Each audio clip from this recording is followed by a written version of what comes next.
Stream it or skip it. Pee-wee as himself. Grab a drink, grab a snack, and let's go back.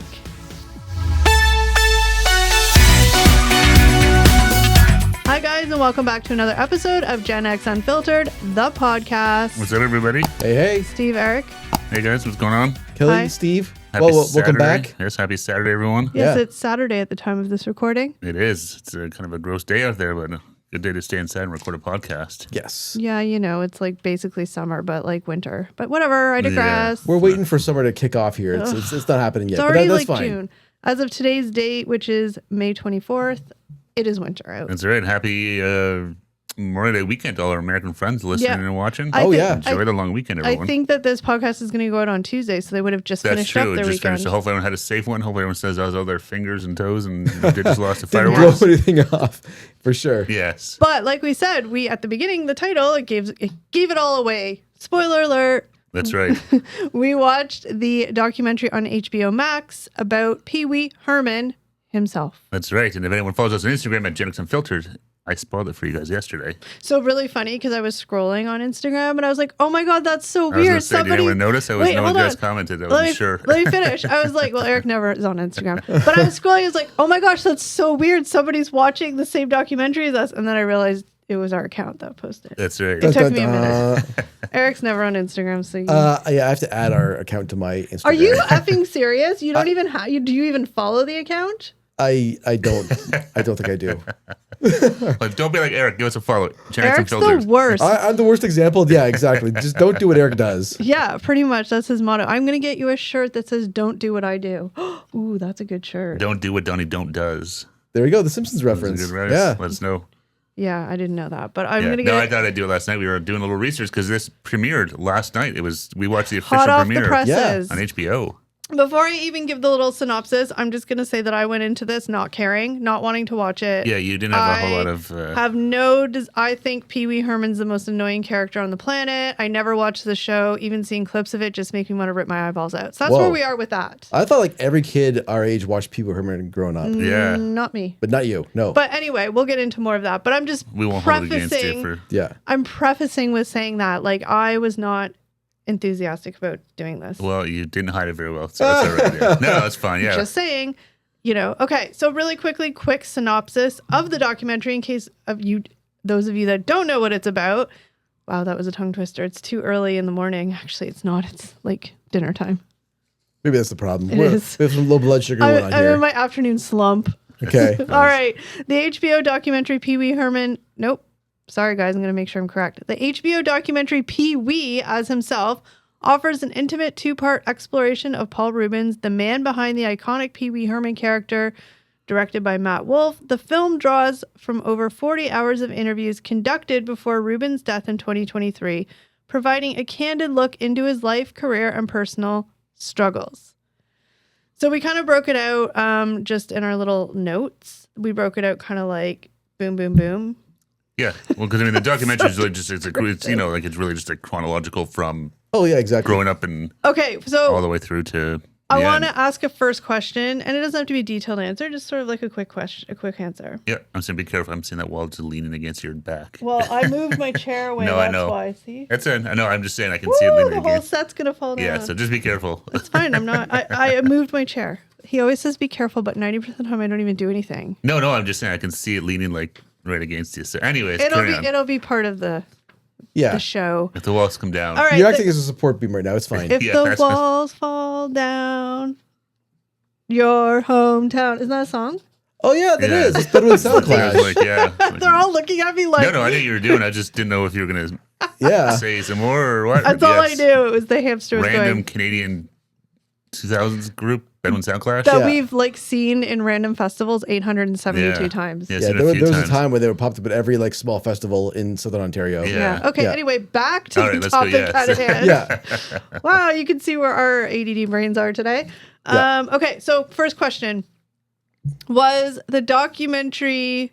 Okay, we'll say, did you like the documentary, yes or no? Yep, I really liked it. Did you like the documentary, yes or I no? thought so. I thought it was really good. I'm going to actually say yes, I liked it, but I'm going to hold that solid yes for later to give some little... Okay. Yeah. I've actually been like very contemplating what my thoughts are on it. Well, it's he was a polarizing character. All right. in real life and on film or on TV. So really quickly and briefly, a few little points. So just everybody kind of like knows where it sort of started. Obviously, it starts sort of talking about his upbringing. But even then, I was actually happy that okay, you're going to disagree with me. They did talk about his upbringing a lot, but they didn't dwell on his upbringing. I hate when documentaries go on and on about the whole history of their whole entire life and their family's life. Blah, blah, blah, blah, blah. No, Yeah. I mean, It was quick. It was interspersed in proper moments. I don't think there's much of a story for his early life, really. There was a whole lot of like conflict or controversy that happened there. His family grew up happy. His parents were together and stuff. I'm gonna read it. Hold on. Oh, sorry. Okay. Raised in Sarasota, Florida. Well, actually, I mean, he was, but they talked about how what was it in New York? New York, Oneida or New York, somewhere upstate New York. Dad got sick and tired of the cold weather and was like, "We're all moving to Florida." So that's how they got props to Florida. Dad, yeah. Yeah. Like, I'm tired of this cold. How many times have we said they're living in Canada? Like, screw this. We complain, but what do we do about it? Now, also really quickly, I will say, because it doesn't quite talk about it in detail in our notes, but he, right from even when he was in New York, he very much specifically in his interviews in present day, 2023, was talking about how he always felt like he was needed to be like on a stage somewhere. Performing, and that's like he was talks about some of the shows he watched as a kid and was like, why is that not my life? It was just always there. Or my mom and dad, not Desi and Lucille Ball. Yeah, it was exactly. always there. So he was raised in Sarasota, Florida. Once he got to Florida, he was immersed in a performance-rich environment influenced by circus culture and classic television shows like Little Rascals and I Love Lucy. He pursued formal education at the California Institute of the Arts, where he studied alongside future stars such as Katie Seagal and David Hasselhoff. When they talk about him going to Florida, he was also older, right? He was kind of in his teenage years, early young adult years, and he definitely immersed himself in the like creative culture. Like, I had no idea that Sarasota was sort of like this hotbed for the avant-garde, circus. No, well, the circus. Yeah. Like the Ringling Brothers had their like training camp there or something, like which he went to. It was like their home base, and he went to like summer camp there and stuff like that. So he got totally immersed into like the circus culture. Yeah, and it's like he clearly had that like in his performing with the theatrics and the acrobatics and stuff like that. It was in his soul, yeah. Yeah, it was actually really cool. I had no idea that there was sort of a, I was thinking the circus is like a traveling show. Yeah, exactly. Kind of, I think, they probably have a home base somewhere, and it was in Sarasota, Florida.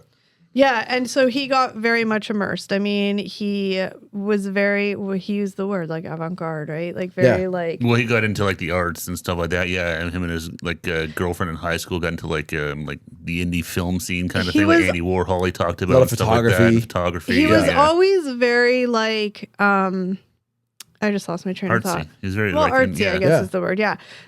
So again, that like. They just talked about his time in Sarasota and like sort of the people that, like Steve said, the circus was kind of a main influence and sort of like his artisticness. And he went to California. Yeah. He went to school there. That's like where it said he did a lot of like theater stuff. Yeah. And then they actually have some footage of Katie Seagal and David Hasselhoff. Yeah. I didn't recognize him at all. I recognize Katie Seagal. David Hasselhoff a little bit, but he had a mustache and stuff. Yeah. But it wasn't the greatest of footage. It was from like obviously like a play or something. But Katie Seagal, I recognized her voice because she's a very distinctive voice. Her voice I recognized, but like actually like her like looking at them, I'm like, oh wow, like if he didn't say that that was Katie Seagal, I don't think I would have pieced that together. No, I know. It's just crazy though too. Like just like Katie Seagal, like Sons of Anarchy, Married with Children, and stuff like that. David Hasselhoff, like Baywatch and Knight Rider and stuff like that. Like, let's be real. Katie Seagal, I think, is on a higher level tier than David Hasselhoff on acting, but that's just my opinion. Katie Seagal did a lot of like really good roles, like Sons of Anarchy. She was really good. Her shows were better than David Hasselhoff. Yeah, David Hasselhoff. David Hasselhoff, I think, like. As far as like fame wise though, was like David Hasselhoff. Because he was on a show with tits and ass. That's why. Well, that Knight Rider and stuff. But he's more of a brand. I'm offended. Like you said, David Hasselhoff, don't hassle the Hoff. Whereas Katie Seagal, I watched Baywatch for the plot. Okay. Whereas Katie Seagal, like she's a little more like kind of artsy and takes different roles and all that kind of. She's an amazing singer too. Have you ever heard her sing? Oh yeah, she sang a ton of songs on Sons of Anarchy. Yeah, like she's a great the singer. theme song. Yeah. And a lot of people would say like Married with Children, it was less like a floofy role, but it was still like, the role she had to play was that was a great show. I haven't watched that in years, but I loved it when it was Married with Children. So one of the things that, in California, and this is kind of my first like part of the documentary where I'm like, okay, I'm just going to be straight up. I didn't know anything about Paul Reubens, the person. No, I didn't know much about him. I knew nothing about him. And I'm saying this stuff in a completely just like what my perception of him was, or what I had heard, or what I didn't hear. Mm-hmm. And I always assumed that Paul Reubens was gay, which is fine, obviously. But I always assumed he was. 'Cause I think I even asked you guys. I'm like, oh, is Paul Reubens gay? Yeah, and like honestly, like I was a question mark. I'm like, I think he is, but I'm not really sure, to be honest. Yeah. So in this documentary, he talks about one of his first relationships when he went to California, and it was actually with a guy. Yeah. His name was Guy. Yeah. That's right, yeah. But he was a very influential person in his life, and they lived together, and there was like footage of him, and he was very like, they inspired each other in a creative sort of way. And we'll learn very shortly in the next chunk of blurbs that he was this partner of his was also very inspired Pee Wee Herman, had little bits of Pee Wee Herman, and he was very funny apparently. And Pee Wee, he was, Paul Reubens said he stole a lot of his bits, and he said the way he would eat. Like he said, he would eat stuff like certain things, like he'd eat like a chocolate, but like chocolatey. Yeah, and some of that Pee Wee kind of was like, I'm gonna. He took pieces of that. I'll work that into my Pee Wee bit. But the thing that I don't know, the thing that like struck me as like kind of, I don't even know what the word I'm looking for is, but so obviously in this documentary he's talking that he obviously was in a relationship with this man. They lived together. I can't remember how long they lived together. It was like a relatively longish time. Yeah, it was a couple of years. But he ended up, they ended up breaking up because, Paul Reubens just wanted different things. He wanted to move on. He wanted to grow, blah, blah, blah, whatever. No, I think. Wait. I'm forgetting something. I think you're glossing over a major point there. Well, I was going to go back to it, but I was going to say I was going to like revert back to the part where I'm like, I feel kind of sad about it, is the fact that as when that relationship ended, he like went back in the closet. Yeah. That's what he said. Yeah. I was going to get more to the point that the reason Pee Wee left him was it was either Paul Reubens, sorry. Left him was that he realized he was giving up on his dreams of becoming and going into acting and stuff like that, right? And he left because of that. His dad kind of gave him that sort of said to him, hey, if you want to be famous and you want to be you can't be whatever you want to be, you playing, and they kind of said, the relationship is important. You got to put yourself in first. Yeah, so you were playing house. Yes. If you want to do that and have a relationship and like a family and whatever, cool. But you talk about wanting to be famous and this and that. Yeah. Which, I don't know. Paul Reubens made the decision to pursue fame over love. Right. And the big part of it that you sort of talked, is that. Sorry, I just want to say one thing though when you were talking about the parents though, because I don't want to forget to say it. But right off the top, from the very beginning and it's interspersed all throughout the documentary, is that, which I'm not going to lie, kind of shocked me, but his parents were very supportive of every single thing he did. Yeah. Whether it was relationships or him being gay and stuff. The father was like, cool. What do you say? Be the best homosexual you can be or something. Yeah. Like what? Yeah. Especially like in the 70s? Like, are you kidding me? Yeah. When, like, it wasn't accepted at all in society. I mean, amazing. No, like, I was like, wow. Really, really nice to hear. And I missed, is his sister lesbian I too? think so. I don't think they said it, but they talked about her. Said it quickly. But I think they talked about her having a girlfriend. She mentioned a girlfriend. She mentioned something about, and I was like, oh, they're both gay. Okay. But I was like, I'm pretty sure she said, I'm a lesbian or something. She said partner, girlfriend, something. So I was like, oh, they're both gay. But it was super nice to hear that his parents were like, just be you, be great, and we support you. But the sad thing was, and this was sort of the underlying not weirdness, but the underlining kind of like, part of the documentary for me was like, it was almost in like that moment. Well, that moment, he went back in the closet, his words, I went back in the closet. Yeah. And because he even kept it, I mean, he wasn't famous then. So it was easy to hide the relationship. But he even said like they were pretty private about even being in that relationship to begin with. Yeah, but he was out to his family and his friends and stuff like that. But he knew in the 70s, almost early 80s, being an openly gay man is not going to help your career at all in Hollywood, sadly. So he knew that. At that point in time, everybody in Hollywood was closeted. Yeah, so he went back into the closet, and it's a big part of his theme for the rest of his life that weird duality of. I was going to just say that. He's very guarded about his persona. Well, to me, that was a big turning point in obviously his life, but to me, that, like you just said, he chose in that moment to never be who he really is. He chose to be other things, other people, other personas, other alter egos. He chose to do that. And that's kind of sad to me. Well, and that's kind of, I think it's coming up in your points here, but because when he's in LA, he joins, I don't want to, the Groundlings. Yeah, which is like a famous like improv group. Yeah. And then he said he's like, I had just a million different characters. Yeah, and he started their improv. He was doing like, he would dress in, and because he was, he would dress in drag and do all sorts of stuff like that. Different characters. He actually was on the Gong Show. Was like even he said it was like he won. Super. Yeah, he won as like a super. Now it would be considered super offensive. Racist. Dressed as a Native American, like doing a dance. What was it? I can't remember. John Longtoe or something. I can't remember what it is. Yeah. But yeah, he actually won the Gong Show. Yeah. So I think, But even in that character, you could see the little bits of the dancing and stuff like that. Well, he took the dancing on the toes and stuff. That became stuff that he did as Pee Wee Herman. Yeah. So it's funny, you can see as he's, working through these different characters and stuff like that. It's all kind of figuring out what works and then kind these of little perfecting. pieces and taking this piece and that piece. And here's sort of the birth of Pee Wee Herman in a super surface level point form. Reubens developed the Pee Wee Herman character in 1978 during his time with the Los Angeles-based improv group The Groundlings. The character gained popularity through live performances in HBO special and the 1985 film Pee Wee's Big Adventure, establishing Pee Wee as an icon.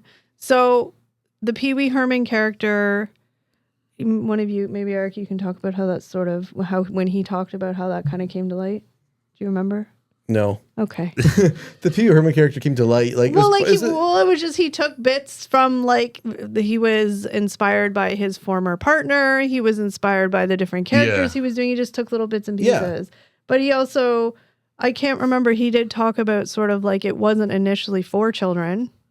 No. And I'm trying to remember now how he came up with the name Pee Wee Herman again. I forget how he came up with Pee Wee. Herman was the name of a kid he knew who was like really hyperactive. The kid's last name was Herman. Yeah, and I can't remember where he got Pee Wee from. It was from a toy or something, wasn't he said? I think so. I forget about that. I forget about that part. But it was kind of inspired by, the name was a kid he knew that was like super hyperactive when he lived when he was a kid in Florida.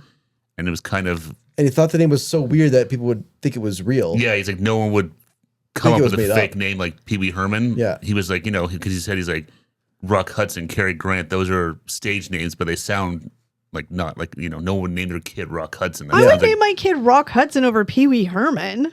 Are you kidding me? Pee Wee? Who names their kid Pee Wee? Because I know it's a terrible name. And that's the whole point. People, lots of people, how many times have you met? I've met, we've had, I'm not going to say their names, but we've had conversations with people that we know, and we're like, why would you name your kid that? Yeah. Okay. And it's like, that's where Pee Wee Herman, he's like, I think objectively we could say Cary Grant's a more normal name than Pee Wee Herman. Yeah, but he's saying it's too. I get it. Too perfect. I get it. It's like too off. So I think it's too on the nose, right? Whereas a lot of people like some of these kids, like really they name their kid that, like even like we talk about people, like someone named Ronald McDonald. It's like, why would you name your kid that? So I think that from the biggest thing for me, like after watching the documentary and kind of looking back, like obviously when Pee Wee Herman was born, Paul Reubens did not exist anymore. Literally, because he literally said anytime he was in public, he was Pee Wee Herman. When he went on talk shows, he was Pee Wee Herman. When he went, because we'll talk about it later, like when he had his whole legal troubles, and then he kind of was making a comeback. It was like the first time in all those years he had went on a talk show as Paul Reubens. They had one interview with him on. That's it. It was whatever it was. It wasn't CNN. It was some local 24 hour. Maybe it was local, but it was the early CNN. I think. But he went on there as. Yeah. He was Pee Wee Herman, but he was still like in the Groundlings, so it wasn't. Yeah. It was locally getting some popularity in LA, but not any larger than that. So he did. That's the only time he was Pee Wee / Paul. Right, but after that, it was always Pee Wee Herman. Yeah, he lived his life as this carpets, anything, and that to me, like I think, like again, he was just never Paul. I think up until even sort of in his later years before he passed away, maybe he went back to being able to be Paul Reubens, but like he was just literally Pee Wee Herman. That was him. Yeah. Paul Reubens didn't exist. Yeah. Oh yeah. I didn't know exactly. That has to mess up your psyche. Oh, well, I mean, it clearly did. Yeah. Talked about it multiple times. That's messed up. Yeah. So I'll let you guys talk more about the actual Pee Wee Herman show, because I can honestly say my whole entire life I've never seen one episode. So I know it's really annoying. And when they showed it on the show, I just wanted to like rip my eyes out because it was so irritating. It's like a bunch of 9-year-old, 8-year-old kids just being annoying. It's really But off they the were wall. adults. It's really off the wall, high energy. But talk about Phil Hartman too. He was very important. Well, no, and I think we're kind of jumping back and forth we are, here but I'm just because, like over. Yeah, because then you kind of touch on. But so Pee Wee started out as like a character he was doing on Groundlings, which led to then they wrote like an actual stage show, which they did at the Groundlings and became super popular. So they moved it from that theater to the Roxy, which is like a bar nightclub. It was like a stage show. It had more, exactly. It was a theater performance. Yeah. But yeah, you wrote it with the Groundlings, which it was Phil Hartman, and I forget the guy who played the genie. There's a couple of them there that kind of wrote it together. And then as it just kind of got bigger and bigger and bigger, it became this big stage show that ended up touring around the country. Yeah. And that's where then he went on HBO. They actually recorded it live. I remember seeing that in like, I think I must have been like high school. I remember seeing it airing somewhere. That's the first time I'd seen that version of the stage show version. Pee Wee Herman. And I was like, because I had, like, I knew obviously I'd seen the movies. I'd watched the show as a kid, but I'd never seen that. Yeah. And I was shocked to see like Phil Hartman and all this stuff. And I was like, holy shit. Like, there's a lot of, where the hell did this here? Well, this is before the days of Google and stuff like that. Yeah. So it's like, how the hell did all of that happen? Yeah, it's weird. So that's why I found it really interesting because I didn't really know much about Pee Wee or any of that. Well, other exactly. Than just watching as a kid. Because as a kid, like I saw the TV show first before any of the movies. So really? Yeah. So as a kid, I thought the TV show was the first thing, and then the movies came out because of the TV show. But that's not the case at all. Yeah, and that's what I'm trying to remember too. Is like how I don't even know how I heard of Pee Wee Herman. Yeah. Probably because it was back when there was like only a certain amount of TV channels. But I remember seeing the movie. Like I saw the movie. You saw the movie before the TV show? Yeah, I'm sure. Okay. I'm positive I saw it in the theater. Yeah. Well, your parents probably took it. Yeah, but I just don't remember. Like honestly, I remember kids in school must have just talking seen the about commercial and been like, "Oh, it's." I remember kids in school talking about the Pee Wee Herman like show on Saturday mornings, and Yeah. I was just like, I don't know what this is. I gotta watch it. And I was like, oh my god, I'm hooked. And then your mom banned it. She did ban it for a little while. Yeah, she was like, you're not watching this weird shit stuff. I like how he gets all like, oh, I can't say shit. Yeah. But so for me, like I didn't realize until after, like when I was as an adult, that the first movie was like before the TV show. Yeah, and it was cool. It was directed by Tim Burton. That was Tim Burton's first movie, which is crazy. After Frankenweenie, his little short there about that little monster dog. I think some important little points about that was like how that movie even got written and how it became that movie. Because remember, they were all just thrown in a room to write a movie. Yeah, and they were going down a path. He wanted to do like Pee Wee Herman or Paul Reubens was his favorite movie was Pollyanna. Was that the Disney movie? Yeah. It must have been with Haley Mills. Yeah, remember, he was said obsessed with it. He wanted to be that kid. The little boy in that movie. He wanted to be that kid. He wanted to make Pee Wee Herman Pollyanna, who brings the whole town together and stuff like that. Yeah. And this whole thing, because I've never seen Pollyanna, Neither but have I. Doesn't matter. She falls out of a tree and gets paralyzed. Yeah. And so that was going to happen to Pee Wee. But it wasn't really working. And I guess like somehow Pollyanna brings all the townspeople together because of her. Well, because I think she's actions. been so friendly and everyone along the way that when she gets hurt and she needs them, they all come to her. Yeah. Yeah. So then, because Pee Wee at this point now he's done the HBO show, the stage show's been selling out. So now Pee Wee Herman is popular, and they're like, "Hey, we're going to give you $6 million to make this movie." They all literally sat in a room and smoked weed. And I sat in a room at was it Warner Brothers lot? Whatever lot, yeah. And the Warner Brothers lot, apparently the way to get around there is you ride a bicycle. Yeah. And so Pee Wee or Paul would see people on bikes and be like, "Why don't I have a bike? Like that's the easiest way to get on this giant lot." How do I get one of these things? So somebody got him this like 1960s retro red bicycle, and he wrote the movie, and he saw it and was like, "That's the greatest bike in the world." Write a movie. I know what the movie's about now. Yeah. And it became about this Pee Wee and his bike. Yeah. Which is crazy. And he said then they went in and they wrote it. Him, Phil Hartman, and their writing collaborator did it in like a day or two. Once they had the idea. Like, once that idea hit, it was just like super boom, simple. It just all came out. It was Pee Wee loves his bike more than anything else in the world. Pee Wee loses bike. Pee Wee gets bike back. Yeah, Pee Wee goes on an adventure to get it back. Yeah. And it was funny though, but he said like we're going down this one alley with this completely different way, and then he just happened to, hey, why does everyone here have bikes? I want a bike, and someone got him, a Pee Wee kind of bike, not just a regular 10-speed or whatever. Yeah. All right. We're going to have to take a quick commercial break, but then I'm going to ask you guys some very deep questions. Are you ready? Oh boy. I'm ready. Yeah, deep, dark questions. We'll be right back. Let's go pause this camera. Okay, are you guys ready for some hard-hitting, deep, impactful, thoughtful questions? No. Oh, you guys look nervous. Not at all. Let's do it. Lay it on us. All right, so here's a question. I can't answer this because I don't know much. Why did Pee Wee Herman resonate so widely across age groups, Eric? What do you think? Oh my God. You know why? Well, because there was like stuff on purpose. It was we're talking about the kids show? Pee Wee Herman in Pee Wee general. Herman. I mean, it was bright, colorful, noisy. It was bright, colorful, and like there was, jokes for kids on the TV show. With a lot of innuendo. There was also innuendo that adults and, college kids would get too, right? So you're going to get that audience as well, being like, whoa, there's more to this than just a kid's show. Well, that's exactly it, yeah. But thinking about it a little bit deeper, like, do you think that, like, that character made, the adults feel like kids and it kind of gave them a youthful thing? I think it had that nostalgia tinge to it of, the way the sets looked and stuff like that. Like, Pee-wee lived in this, like, weird... Retro's 50s sort of almost. 50-ish kitsch pop culture mix. And I don't know if you get it. I can't remember if that gets...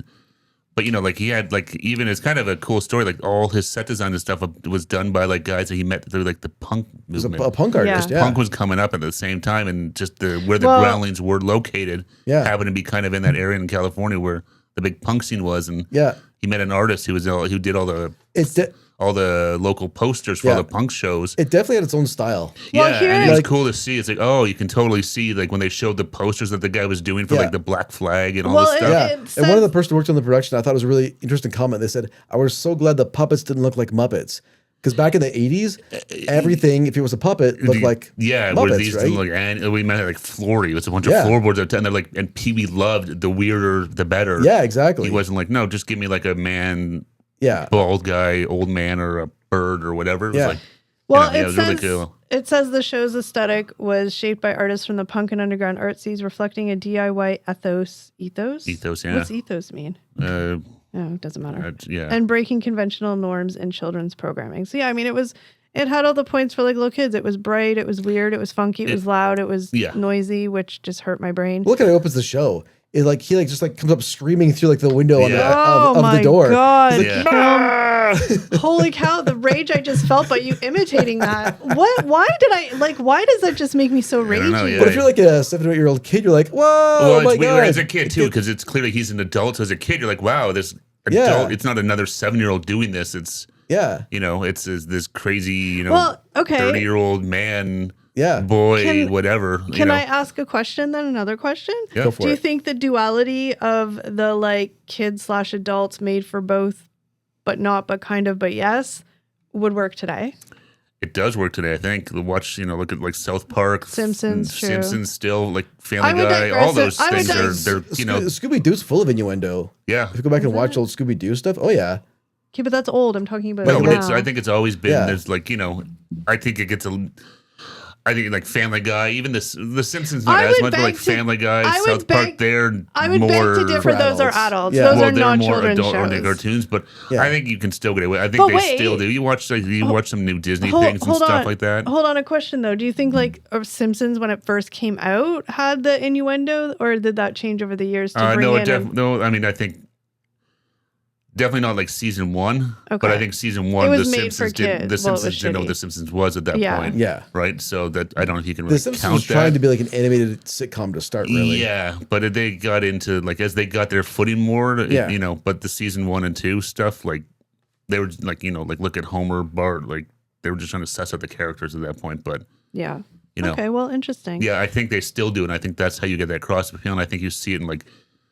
Maybe not so much Disney movies per se, but even in those, sometimes there are little jokes and stuff, and like little, I mean, because they know parents are watching, so they need to little nod to mom and pa watching. Yeah, sort of. Hey, here's a joke for you guys. We're not going to make it overtly whatever, but enough that you can be like, haha. This is not for the kids. This is for you guys. Yeah, exactly. So I think. All right, so Pee Wee Herman characters in full force, living life, doing the movie, gets the show. I think it went on for like 4 or 5 seasons. It was whatever. Now one of my things that I didn't realize was that, like, in the grand scheme of his career, Pee Wee Herman was really small part. I mean, time-wise, like lengthwise was a small part. Like it wasn't like a 20-year career of being Pee Wee Herman. I mean, Okay. No, it's probably a decade there of Yeah. like Where I'm talking 82 about, like, to like movies. 92. It's Yeah. just sort of that. Because I forgot, he totally started off as like kind of just a personality on talk shows and stuff, Yeah, right? that's Like, what I Yeah. mean. like David Letterman and things like that. So, Yeah. I mean, in my head, I only know Paul Reubens as Pee Wee Herman, right? So in my Yeah. head, Yeah. I'm thinking like the 2000s. There was little sprinkles here and there, but but the Pee height Wee of was his done. career was pretty small in a timeline way of like 40 years. No, he still had a lot of longevity in Hollywood and stuff Yes. after Pee Wee Herman, because it was around 91, 92, I think. And that's kind of where But- it like Well, 91. But I would Yeah. say, like, in my head, it felt like it was like way into the 90s and the 2000s. I guess I just didn't realize sort of, Yeah. again, I'm talking in the grand scheme of time wise, was such a small time frame. Of No, it was the like you said, 40-year there was career. like a 10-year. Pee Wee was probably, like I said, I'll say from like 81 to 91. Yeah. Well, it ended in 91. Yeah. Yeah. We'll get there. But by that point too, he was already like, he sort of said like he was burnt out and like, Oh, well, because that show he said was a grind. But it's Yeah. not only that it was a grind, which in and of itself would burn you out, but again, it's the thing that just keeps going back to me. And I know there's tons of other like, creative types that do this, but like unless he was in his four walls, he was Pee Wee Herman. He was never himself. no, Ever himself. no, not outside of his like Four his, walls. And yeah. even No. then, I mean, some people are so dedicated to their craft. Who the hell knows? In his house, he could have just kept that character Well, even if he going. wasn't that character, he was writing, he was producing, like he had say in everything. Like he made his own career. Like he didn't have people saying, "Hey, Yeah. Paul or Pee Wee, you do this, you do." It was just him telling everybody else, Yeah. "This is what we're doing. You do this, you do that." He wanted all that control. He had all the control, and I think that. Really good example. Remember like the opening sequence where they have that kind of his TV show, and they talked about how like That little the animated, little animated stop motion piece. Yeah. And they talked about how many times they had to redo it because They wanted it to look show like them velvet. exactly all this stuff, and they're like, it got better, but it would be like they'd shoot it for like 3 days, and he'd be like, Yeah. move it, have the camera change Yeah. this, and like, But that's that crazy level of control he wanted. Yeah. and that exactly, and it Yeah. worked clearly because he got to But that as big as you could possibly Yeah. get in that world. crazy level of control But- comes at a cost, which of is Burnout. burnout. You have no life, and he Yeah. said that he's like, I had no personal life, no nothing. No. It was my life was Pee Wee Herman, whether I was dressed up in the suit jumping around yeah. or writing, directing, But everything. It's one of those things because I mean, and this is just sort of rhetorical, but like it's what he wanted. Well, they always say what's Right? that saying, right? The famous saying is, "Be careful what you wish for, and you just might get it." He even Yeah. said it is like before. He's like, it was. What do you say? It was like, I shook hands with the devil before I realized I did it. Yeah, Yeah. When Yeah. it talks about like what he gave up for the fame. yeah, Yeah. No, and that's the thing. You hear all that all the time. People think, I would love to be the biggest child performer, or not even because he didn't want to be a child's performer, but I just No, want to he be. wanted to be the kid that was in all the Disney movies. He's like, I want to be that kid. I just want to be Yeah. famous. And Yeah. it's like, Yeah. here you go. Yeah. And you're Yeah. like, God, again, he like shit. That's a lot of work to maintain it and Yeah. all that stuff. So yeah, I mean, be careful what you wish for. there's never any doubt, and there's a reason why these people become, whether for short term or long term, become successful like they do. I mean, Yeah. there's no doubt that these people, and I say these people, but like, who are really good at their craft and dedicated to it, are dedicated. They Yeah. put Oh, in the yeah. work. Like, it's not just coming, they're putting in the work, they're putting in the creativity, they're putting in the time, like you said, at a cost. But, it's like a weird example, like just kind of like his start, and like when we did the Tom Green documentary on different levels, obviously, but it's almost like the same beginnings, Yeah, similar. right? Like they Lot just of did it performance all art. themselves, like got there like the themselves, total, just sort of the whole punk rock DIY. Yeah. and like People aren't going to pay me to do it. Well, the same. damn it, I'm doing it myself. The same and thing F all of you. The same thing happened to Tom Yeah. Green, right? Yeah. Like he burnt out, Yeah. and now has, same as Paul Reubens, he now has 800,000 photographs and recordings and videos and home videos of all Yeah. this stuff, right? Yeah. yeah. It's crazy.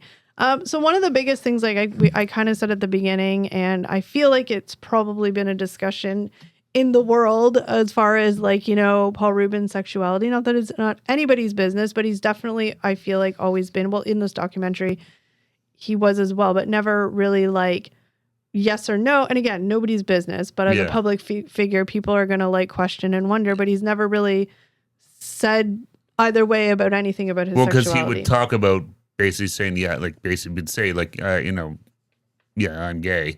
Right. And then the next breath would be like, but am I? Yeah. I don't know. Even like, you know, like he would always kind of, because it was all like, the footage was all from 2023. Even in this documentary about himself, he's always trying to keep like the viewer, us, and the interviewer off balance. Yeah. Oh yeah, he definitely that was his control. Well, and that's kind of, he alluded to that a lot in this documentary, that because he wanted to direct it. Yeah, because he's not the director, he's just being interviewed, and he has no control over how they're going to edit this, cut this, or whatever. He struggled with that. He didn't like that. Well, we'll talk about the end of the documentary, but even like Eric said, like a lot of the conversation that was going back and forth in the interview, when like the more candid stuff, it was definitely him being like, "Oh yes, but really."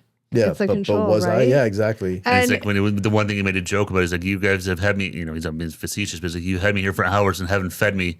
And I knew that if I said I was gay, you would let me eat and let me leave. You got what you wanted. You tortured me to say this, basically. Yeah. But, he's obviously being facetious, but he's always doing that stuff.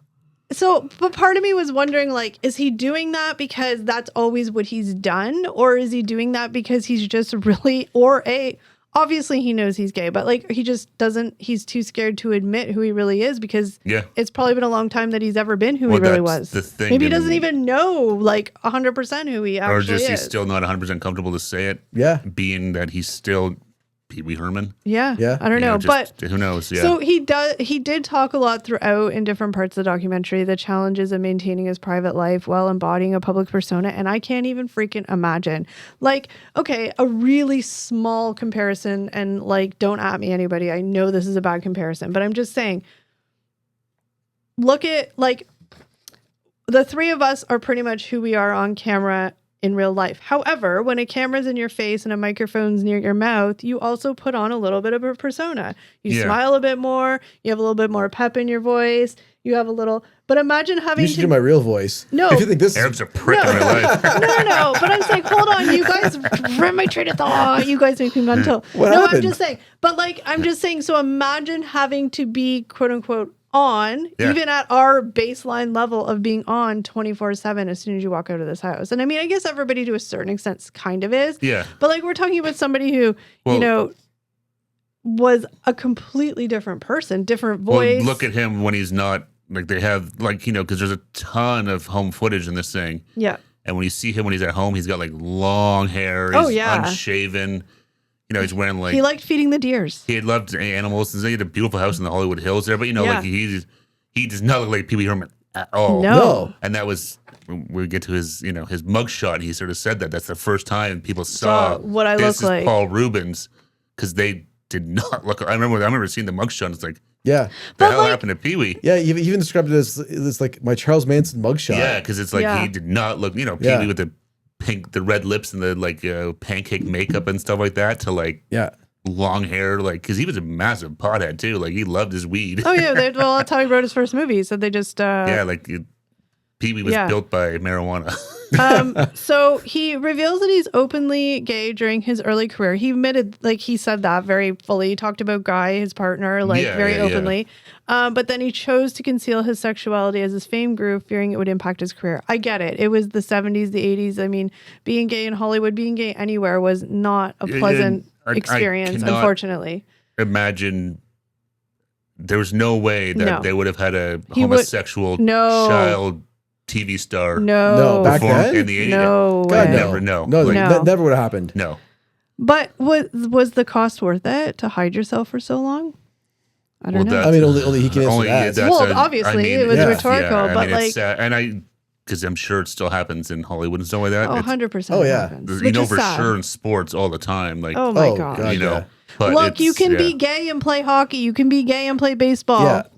You know what I mean? Like people do. They are football. right now. People just don't. I know. It's sad. It is really, really sad that in this day and age, that like, it's still to be closeted. Especially something that is so fundamentally a part of you that you can't change. Not that you would want. I mean, but like you can't change it. But to have to hide that. Well, it's like just hiding the fact that you have gray hair and covering it, that's one thing. But like you can't change who you are, but you have to pretend you are not. Well, or you don't have to. You choose to pretend you're not. That sucks. It's just, I mean, the whole thing is just, it's so dumb. And I'm coming from a place where I don't have to experience that. So I I can try to understand how difficult that is and how easy it is for me to just say like, well, no, just be yourself.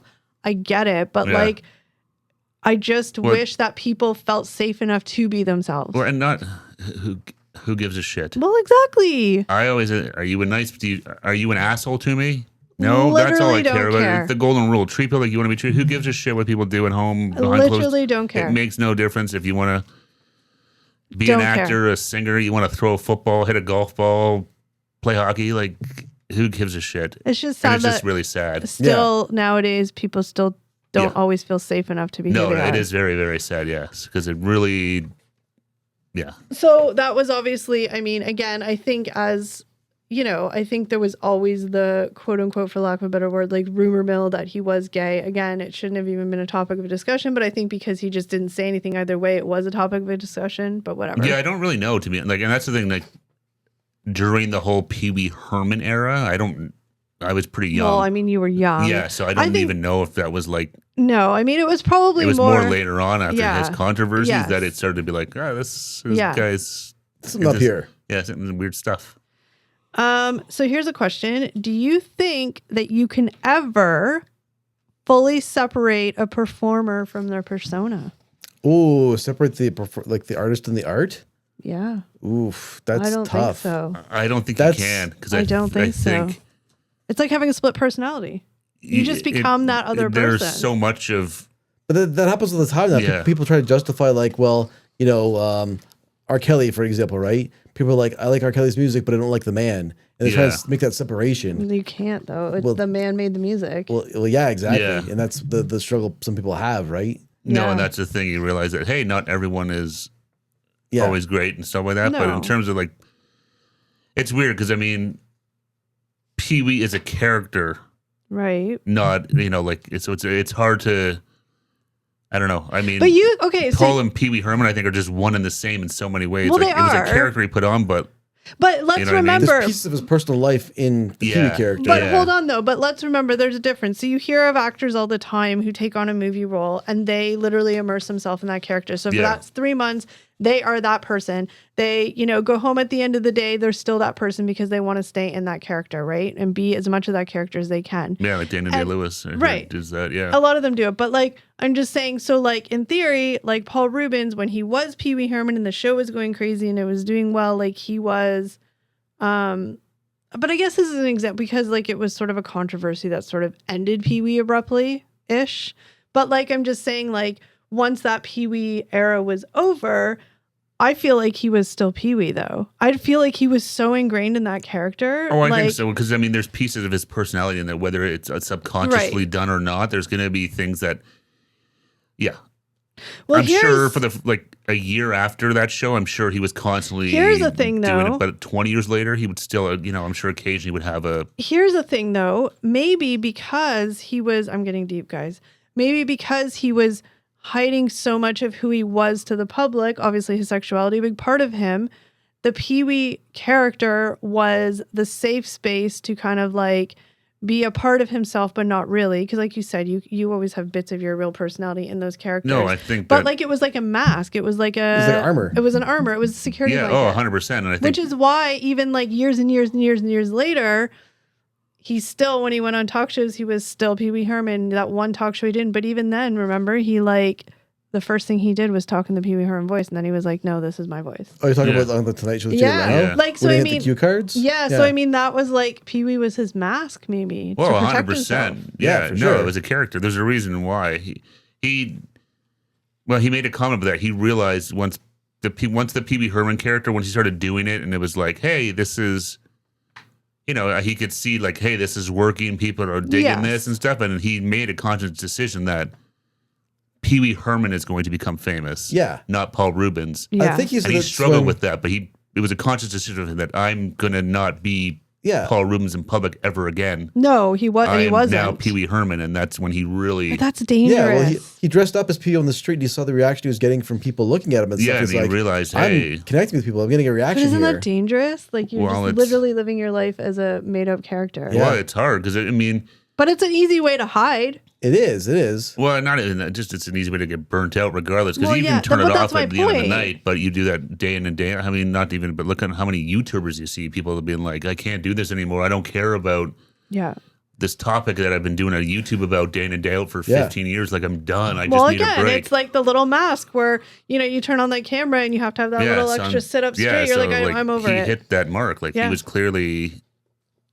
When his show was ready to be done, it was clear that he was done too. He was done. I think he needed a break. Yeah. All right. So we're we've been talking a lot and we haven't even got to the chunky parts. So sorry guys, we're just down this rabbit hole. So one of the biggest things, and this is where his legal controversies and public perception.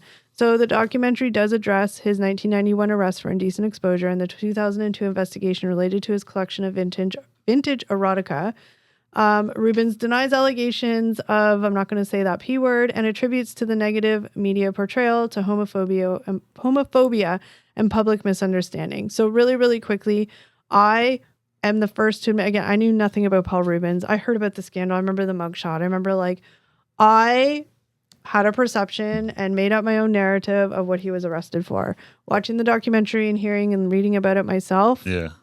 That was just bullshit, and that was just because who he was and the fact that one are you talking the about? first one. That was still bullshit. In the adult porn theater. Yeah. Yes, indecent exposure is still illegal. However, he was in an adult movie theater watching an adult film. Every single adult that goes into that movie theater was going in there to watch that movie to do something specific. Let's just be real. He wasn't in a regular movie theater with families doing something indecently. He still denies that he did that part. No, he says it was, I mean, the biggest thing, it was just because of who he was. That's it wasn't a big deal. What he was doing is was not a big deal. Is it wildly inappropriate and whatever? Of course. Obviously. And it's not cool and it's illegal. But I'm saying in terms of what celebrities have done or, in terms of God. He didn't kill anybody. He didn't. No. Do you know what I mean? Whatever. Now, is again his rocks off. Yeah. Do that in the privacy of your own home, yes. But however, he was in an X-rated movie theater. Every single person in that X-rated movie theater was going. Look, I'm going to ask the question. He wasn't another local Cineplex. People aren't going to X-rated movie theaters to just enjoy the movie. No, they're not going there for the plot and the plot points. We all know this. And I think for a lot of people who thought Pee Wee was weird to begin with, they're like, "Oh, see, I knew he was up to no good." Well, that's the thing. They're because this justifies my weird thoughts about this guy. Because he was a children's entertainer, so that created controversy and drama. A children's entertainment is a grown man pretending to be a kid. Well, that's what I mean. He was a children's entertainer, so that fueled the narrative. That made him, and look, which I totally understand. I mean, I get it. But I mean, that, and then also in the 2002 thing, that destroyed him. To be charged for the things he was charged with. The first time he said, no. And he went in hiding. Well, because one of his friends sort of said to him, "Oh, don't worry, the public will forget." And he's like, they're not going to forget about this. It's there. The public is an elephant. Right? An elephant never forgets. Well, especially when it's something like, he's 30 years from now, this controversial. Hey, 100%. He's not wrong. Because first thing I think of Pee Wee Herman was when he got arrested. Yeah, it was. And I'm not gonna lie, before I really researched and knew, I thought it was something more sinister than that happened. Again, I'm not condoning what he did, but in the grand scheme of life, it was fine. But I'm just saying, I thought it was more sinister in the sense that, there was children involved or whatever the case was, and I was completely wrong. No, it was more, where he was, it was. Everyone there, we all remember the 90s. You had the little peep shows. Everyone was there for a certain reason. Nobody was I think it was, this is a weird sting operation or. This was a sting operation. Yeah. So weird. Are you really wasting time arresting people that are going to a movie theater to watch porn? For public indecency and. Yeah, they would do that. You weren't on the street. Well, they probably wanted to collect. It's still in the early 90s, so they probably knew, homosexual men, maybe, there's that whole weird, we gotta go arrest these people and whatever. There's still that bigotry and stuff there, so I'm sure there's a whole bunch of shit there. That happened. Then he went to hiding. That's when the mugshot came out, blah, blah, blah. Then I'm just trying to speed it up because we're sorry, guys, we're really dragging this one out today. But then in 2002, this was complete and utter bullshit. So who was it? Was it somebody that worked for him that was disgruntled? No, it was someone that was friends with him and friends with a guy that was the the principal from Ferris Bueller's Day Off, who Oh. went to jail for. He went to We jail all for know like what it is. yeah. CSA, Yeah. yes. It's a PDF file. P-file, yeah. Or, Yeah. yeah.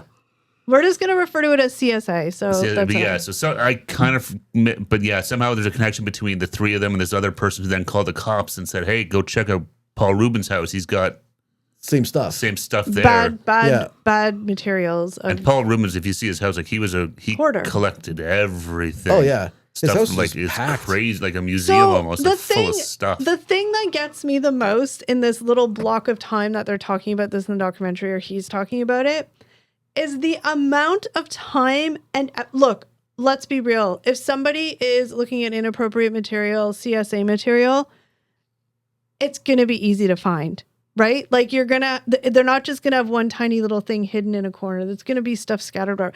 The amount of time that they spent searching through every single thing that he had to like desperately grab. Yeah. He did not have any CSA material. He had like homophobic. It was like It was like, vintage gay magazines. yeah, it's like 19 like it was like 30s, homoerotica. 1940s, like Yeah. I don't know what you call it. Not like comic books, but like those. They look like books or whatever. There was I don't one know, like, magazine or thing that he had, and they were convinced that the guy on the front of it was underage. They spent time researching to make sure that this kid wasn't underage. and then he wasn't. He wasn't. He was the kid, the person, the man was. It was, So- it was An a adult. young-looking man, but He he was got not a minor. It was charged with obscene materials. Yeah. Yeah. But this just blows my mind, and I don't know. I get why he had to be placed on the sex registry offender list for 3 years. Yeah. Yeah. And he didn't even have any CS. Are you kidding Yeah. me? It was a Yeah. witch hunt. And Oh, I don't definitely. even like I think they said like the day before the charges could have got dropped. It was a new the last second. The last second. It was a new DA. They were Running. running for Yeah. sheriff or DA or what, because they had to be elected down there. Yeah, so it was like, exactly. hey, State's attorney. I need a headline. Yeah, exactly. And So that it's like- was his headline. Yeah. And he obviously vehemently denies us that he is the P word. And I mean, because that ruins your career. And even though he wasn't ever charged with that. Well, because he was on a comeback after the first round. Like Yeah. he had been in some different TV shows. He was in some movies as himself. But like, he was, Yeah. Paul Reubens was becoming Okay. famous but again. We're going to Yeah. have to take a really quick reset break, and we will be right back to wrap this up. All right. We are back. So we were talking about his final arrest and charges, which was just like a weird witch hunt, and it was not fair. And I feel bad for him that he had to register as a sex offender for 3 years. Like, that is not a stigma you ever goes away. Even Well, like I said, even though he was never convicted of any kind of stuff like that, I don't think it even matters. And that's It just the doesn't fact matter. that doesn't matter. the You're fact that he labeled. was charged or whatever, it was overly over. His for career's him. done. Yeah. Yeah, it sucks. And I mean, not even to mention the like fa- your career, but just like your own like feeling of yourself. Well, no, yeah, but I mean, to have the whole from the 1990s kind of getting past that, then to have Yeah. this is just like, Yeah. Well, he said you know. he felt the impact of those events even today. Oh, God, yeah. He never escaped it. Yeah. Yeah. So one of the things that we didn't really say, but they say right off the top of the documentary, is that, excuse me, I have hiccups. They interviewed him for 40 hours for this footage. Unbeknownst to any of them doing the documentary, he had been battling lung cancer for 6 years. Now, in the Yeah, documentary, 6 years too. I was like, man. in the documentary, he looks healthy. He has a little bit of weight on his face. Like, he looks like he's 70. He has good Botox. I'll give him that. No, Yeah. I mean, he but would he not looked have healthy. He didn't look sick. No, he didn't No. look. I can't remember. They did say at the very beginning of the documentary, but I can't remember what did they say? Like, it was only like 6 months before he died that he did those interviews. It was a short It was No, a it lot. was, time. yeah. So, and just to jump ahead really quickly, like, they obviously at the end of the movie showed some pictures of him right before he died, and holy crap, that 6 months, he just like looked like, I mean, obviously dying from lung cancer, you don't look great. No, but like crazy, like drastic decline in those 6 months. like he clearly got very sick. Yes. So they did the 40 hours of interview. Nobody knew. We kind of talk about quickly about how throughout the whole, at the very beginning, he mentions it. He sprinkles it throughout about how he really wanted to direct this documentary. Yeah. He wanted Yeah. all the He control. wanted that control. Yeah. And, I feel like it was kind of like, and especially near the end, which we'll talk about, but it was sort of like you could tell the producers had, I think, definitely at the end, but also had a hard time with him trying to keep him like, no, guy, this is like our documentary. Yeah, well, they had the phone conversations between the producers and him, right? Yeah, but I'm just even talking about the banter that they kept in of the interviewing, the candid parts. You could tell that the producer was just like, oh, because the producer was like, I think there's a little bit of trust between us, and Paul Reubens was like, well, I think so, but is there? He kept kind of like, doing the same thing he always did, which was not give you a straight answer. So an interesting fact about it is that I just want to read the last. They don't really say, but so an interesting thing too is that after those 40 hours of footage, they were going to be talking more about the arrest, the most recent arrest. I think they said they were going to talk about, and he just basically like ghosted them. Yeah, he just disappeared. After 40 hours of this, he was just like... He disappeared. Yeah. Again, I don't know the timeline, but I feel like it was only like a 6-month timeline from when that, and then he passed away. It was fairly quick, yeah. But he disappeared, and then he did a final audio recording, not an official... Well, no, there was that phone call. The phone call between the producers. And then they found the audio recording of him. But wait, the phone call was interesting because it was like the producers were basically just kind of like, okay, like... Well, do you trust us? You don't, basically, it was the director saying, hey, I don't feel like you trust me, and I want you to trust me. And is Paul kind of saying that why he was having trouble with that? Again, he's like, he knows he's a controversial character. Yeah. So I get it. How are you going to show my story? Are you going to throw me under the bus? Or are you going to concentrate on like the arrest? Or are you going to make me look like a deviant or not? So I get it. So the very end of the documentary was an audio recording that he died. I think they said it was the day before he died. You could tell his voice was definitely different. Like, I mean, he was whatever, but I think they said it was the day before. But it was just a very somebody who's reflecting on their life.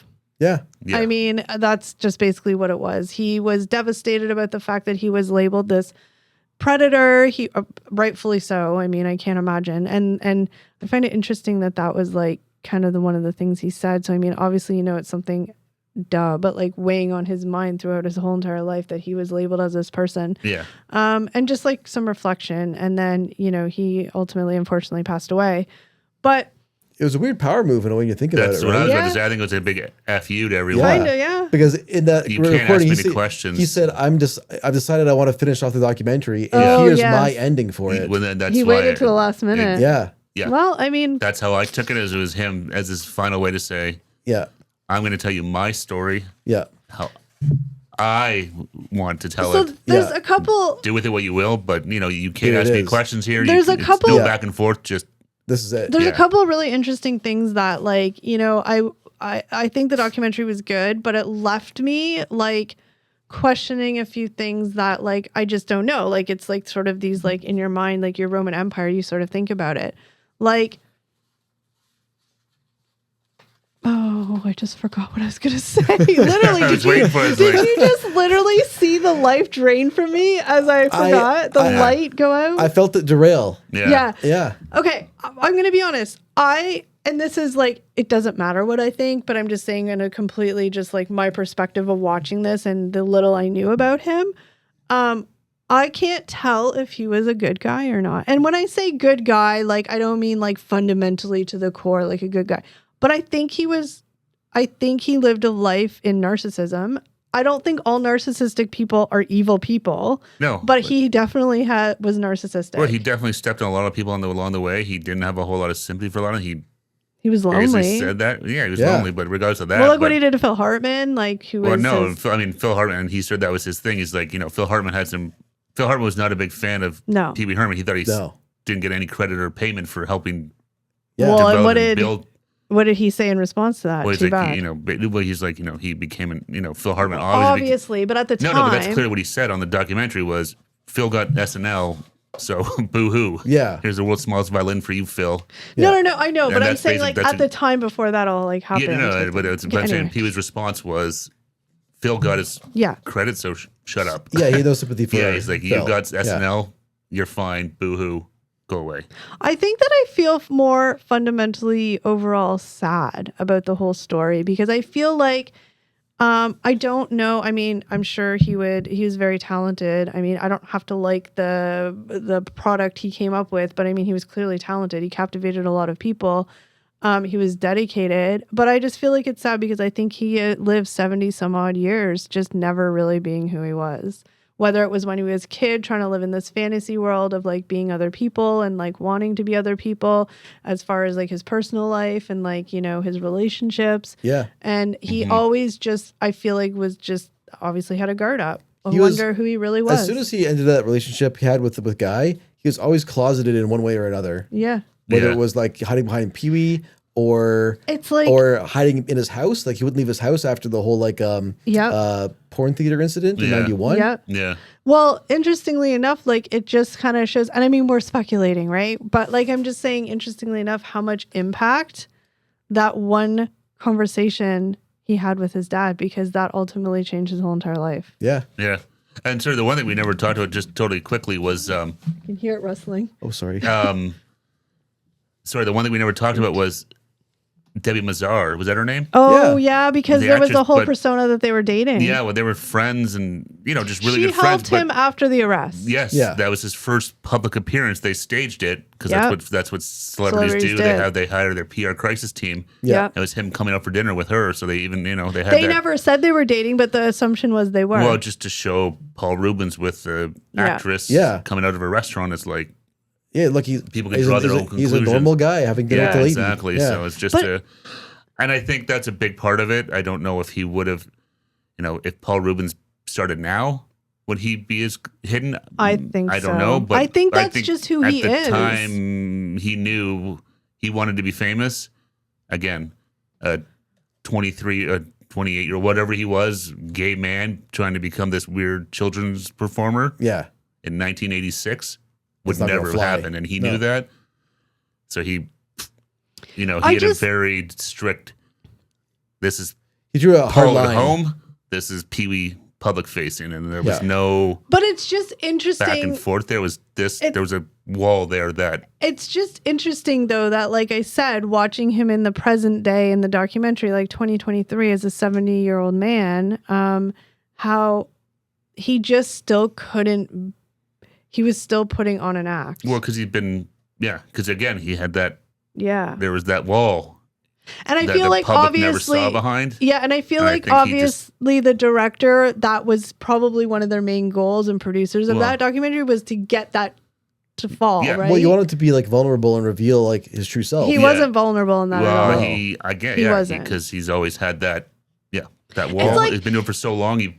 It's like he would be talking about something and it was like you could feel that it was like getting so close to being like, that's the real Paul Reubens, but then it would just be like Or he would say it and then joke completely about it. contradict But that's what himself I with mean. a joke. Yeah. He would get, it would be so close to like, okay, well that's like an authentic, like, what, and again, this is just the perception I have watching this. I mean, I don't know him in real life, but Well, I'm nobody saying does, like and you that's could the whole tell, point of this right? thing. Yeah, You could that's- tell there was a level of inauthenticity about him. Oh, totally. Yeah. And not that it was like an evil thing, but it was just he was acting. No, or hiding. he would always contradict me just to keep you guessing. Because again, I mean, he's for 70 years. His life was public sees Pee-wee.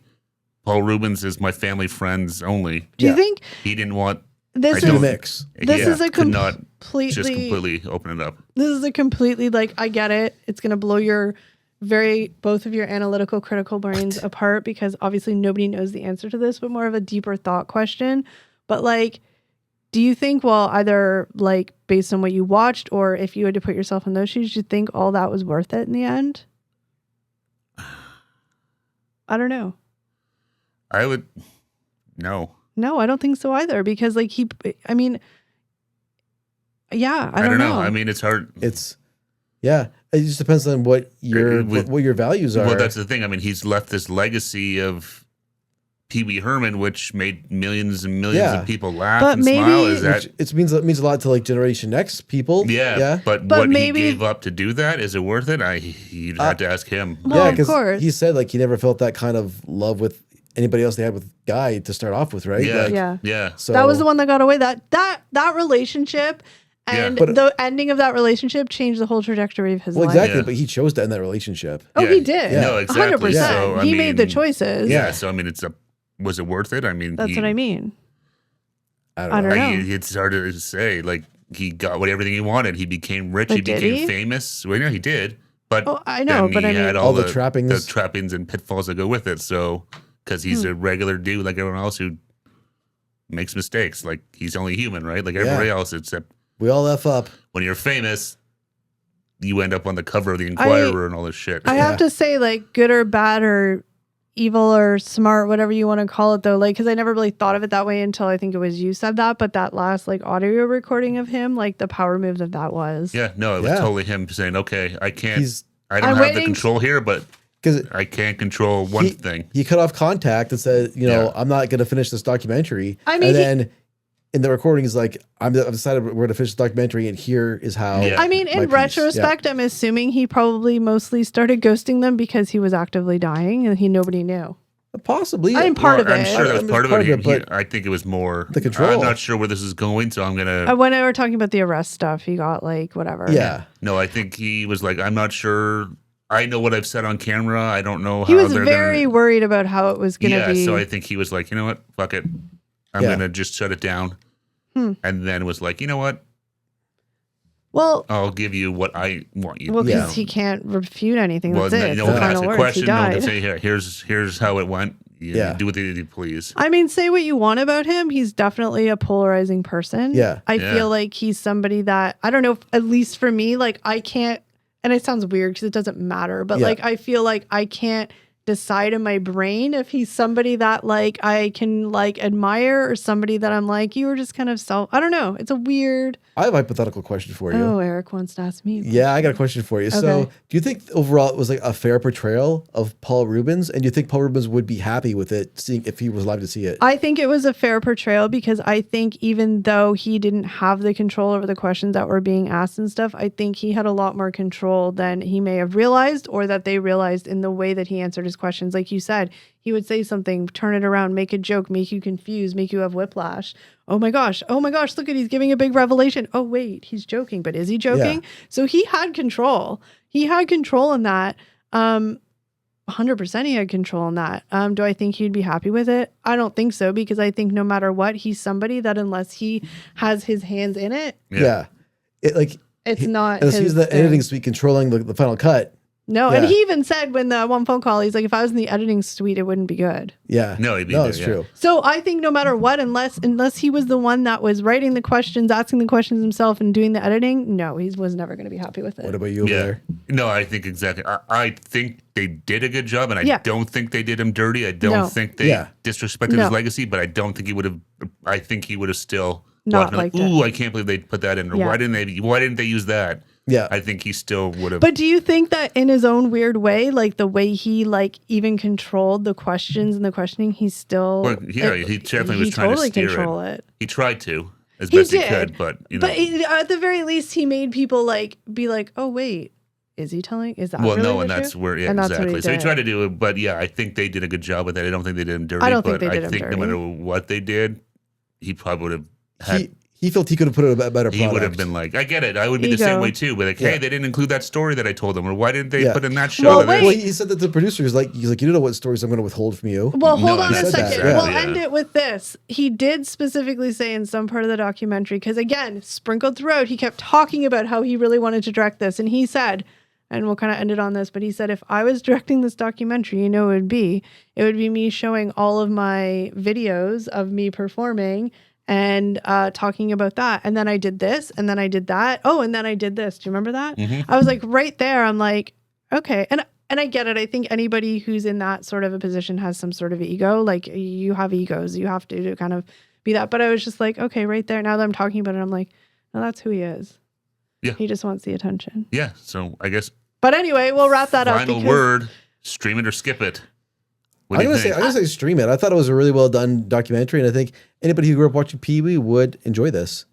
I think for somebody who, again, straight off the top had no interest in watching this, it was actually really enjoyable. I actually paid a lot of attention to it, and I found Paul Reubens to be very interesting to try and like psychoanalyze. Yeah, absolutely. I'd say stream it. If as a kid, I loved Pee-wee Herman. I still think Pee-wee's Playhouse or Pee-wee's Big Adventure is a fantastic movie. Check it out. It's great. Yeah. We'll give it a watch. It's 2 episodes. So, yeah. All right. Well, guys, comment below. Let us know what your thoughts on this documentary are, because I think it's a very polarizing documentary. So let us know what you think. But that's it for today's episode. It was a long one, guys. Thank you so much for joining us, and we will see you in the next one. Take care, everybody. Bye, everyone. I'm a little Dottie. Huh? A rebel. I know you are, but what am I? Is that what you said? You say that.